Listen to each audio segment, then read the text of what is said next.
അങ്ങനെ ഞാൻ വേദികയിൽ നല്ലൊരു അടിപൊളി കസ്റ്റമർ വന്നിരുന്നു. Traditional dress ready to wear ആക്കി കൊടുക്കാനായിട്ട് പറഞ്ഞത്. അപ്പോൾ അതിനെക്കുറിച്ച് ഡിസ്കസ് ചെയ്തുകൊണ്ട് നിൽക്കുകയാണ് സ്റ്റാഫുമായിട്ട്. അപ്പം ഞങ്ങൾ മെറ്റീരിയലൊക്കെ നമ്മുടെ ഷോപ്പിൽ നിന്ന് തന്നെ എടുത്ത് അവർക്ക് അടിപൊളി ഒരു ട്രഡീഷണൽ ചട്ടയും മുണ്ടും അതിൻ്റെ ട്രയൽ നോക്കട്ടെ, ആദ്യം ഉടുത്ത് നോക്കുകയാണ്, എന്നിട്ട് വേണം അത് റെഡി ടു വെയർ ആക്കി സ്റ്റിച്ചാക്കി എടുക്കാൻ. അപ്പോൾ സ്റ്റിച്ചാക്കി നോക്കാം. അപ്പോൾ നമ്മുടെ സ്റ്റാഫ് ഇത് ലേസ് എല്ലാം അറ്റാച്ച് ചെയ്തതിന് ശേഷം പ്ലീറ്റ് എടുത്തു കൊടുത്തിട്ട് അതെല്ലാം കറക്റ്റ് ചെയ്യുന്നതാണ് ഈ കാണുന്നത്. എന്നിട്ട് അയൺ ചെയ്തെടുക്കുകയാണ് കേട്ടോ.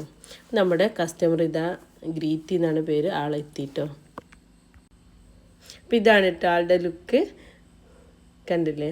അപ്പം അതിൻ്റെ എക്സ്ട്രാ സംഗതി ചെയ്തുകൊണ്ടിരിക്കുകയാണ്. ചട്ടയും മുണ്ടിന് ഒരു വാലൊക്കെ ഉണ്ടാവുമല്ലോ, അത് ചെയ്തുകൊണ്ടിരിക്കണം. അതേപോലെ ഇതിൻ്റെ ഈ മുണ്ട് നമ്മൾ ഈ ഒട്ടിക്കുന്ന രീതിയിലാണ് കേട്ടോ ചെയ്തത്. അതിനാണല്ലോ നമ്മൾ റെഡി ടു വെയർ പറയുന്നത്. അപ്പോൾ അങ്ങനെയൊക്കെ ചെയ്ത് വാലൊക്കെ ഒന്ന് തട്ടി നോക്കുന്നുണ്ട്. ഇനി അതിൻ്റെ ദുപ്പട്ട, അതായത് ഷോള് നല്ല പ്ലീറ്റ് ഇട്ട് റെഡിയാക്കി കൊടുക്കും. ഇതെല്ലാം വെറുതെ അവിടുന്ന് ഇതിൻ്റെ ഫിറ്റിംഗ് എല്ലാം ഓക്കെ ആയിരുന്നു. അവർ ഫുൾ ഹാപ്പിയാണ്, ഞാൻ അതിലേറെ ഹാപ്പിയാണ്. കാരണം ഭയങ്കര എക്സൈറ്റഡ് ആയിരുന്നു ഞാൻ. ഇത് എങ്ങനെ ആയിരിക്കും സ്റ്റൈൽ, ഇത് എങ്ങനെ വരും, അതേമാതിരി എങ്ങനെ ഇത് റെഡി ടു വെയർ ആക്കിയെടുക്കാൻ പറ്റും എന്നതിൽ ഞാൻ ഭയങ്കര. പിന്നെ ഞാൻ എന്താ പറയുക, ഷോപ്പിൽ നിന്ന് ലാസ്റ്റ് ടൈമാണ് എനിക്ക് ഈ വർക്ക് കിട്ടിയത്. എന്നാൽ ഇത് ചെയ്തിട്ടേ പോരാവൂ എന്നുള്ള ഒരു മൈൻഡായിരുന്നു എൻ്റെ കയ്യിൽ.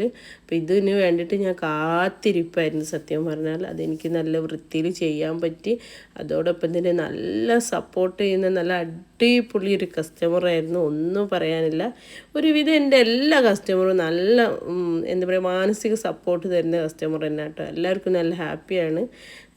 എല്ലാവർക്കും ഡ്രസ്സ് ഓക്കെ ആകുമ്പോൾ ഒരു പ്രത്യേക സന്തോഷമാണല്ലോ, അത് കിട്ടിയിട്ടുണ്ട്. അപ്പോൾ കുറേ വീഡിയോസ് എടുത്തു, ഫോട്ടോസ് എടുത്തു. ഇതൊക്കെയാണ് കേട്ടോ ഇതിൻ്റെ ഫൈനൽ ലുക്ക്. പക്ഷേ ഇത് ഇങ്ങനെ വീഡിയോയിൽ കാണുന്നതിനേക്കാളേറെ ഡയറക്റ്റ് കാണുമ്പോൾ മെയിനായിട്ട് വിസ്കോസ് ടിഷ്യൂ സിൽക്കിലാണ് നമ്മളത് ചെയ്തത്.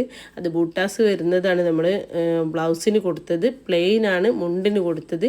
പിന്നെ എല്ലാ സൈഡിലും പിന്നെ ലേസ് കൊടുക്കുകയാണ് ചെയ്തത്. അതും നല്ല സിമ്പിൾ ലേസ് മുണ്ടിനും സംഗതിക്ക് എന്താ പറയില്ല, ബാക്കിലെ പ്ലീറ്റ് ഇല്ല അതിനും കൊടുത്തു. പിന്നെ ദുപ്പട്ടയ്ക്ക് നല്ല വീതിയുള്ള ലേസ് കൊടുത്തു. അങ്ങനെ ആണ് കേട്ടോ ഇത് സ്റ്റൈൽ ചെയ്തെടുത്ത്. ഏതായാലും കസ്റ്റമർ ഹാപ്പിയാണ്, ഞാൻ അതിലേറെ ഹാപ്പിയാണ്. അപ്പോൾ ഇങ്ങനെയുള്ള വർക്കൊക്കെ വേണമെങ്കിൽ പറഞ്ഞോളിട്ടോ.